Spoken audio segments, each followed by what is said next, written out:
AI বা artificial intelligence বর্তমানে programmer, web developer, graphics designer, video এবং ফটো এডিটর সকলের মাথা ব্যথার কারণ হয়ে দাঁড়িয়েছে। এই এআই আসলে কতটা পাওয়ারফুল সেটা চেক করব আজকের ভিডিওতে। এই দুইটি ছবি আমি নিজের সৃজনশীলতা দিয়ে বানিয়েছি, দেখা যাক এআই আমার ট্যালেন্টকে বিট করতে পারে কিনা। আমি নিজের ছবিগুলোর পিএনজি ফরম্যাট আপলোড করি এবং যে ধরনের থিম চাচ্ছি সে ধরনের একটা প্রম্পট লিখে এআইকে দিই। এতে করে এআই আমাকে এই ধরনের কিছু ছবি জেনারেট করে দেয়।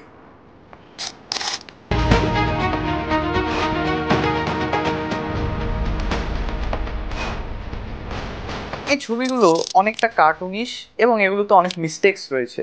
এছাড়াও মেজর প্রবলেম হচ্ছে আমার ফেসের সাথে ছবিগুলোতে থাকা সাবজেক্টের ফেসের কোনো মিল নেই। ইন দি এন্ড মানুষের ট্যালেন্টকে বিট করতে গেলে এআই এর আরো ইমপ্রুভমেন্ট দরকার।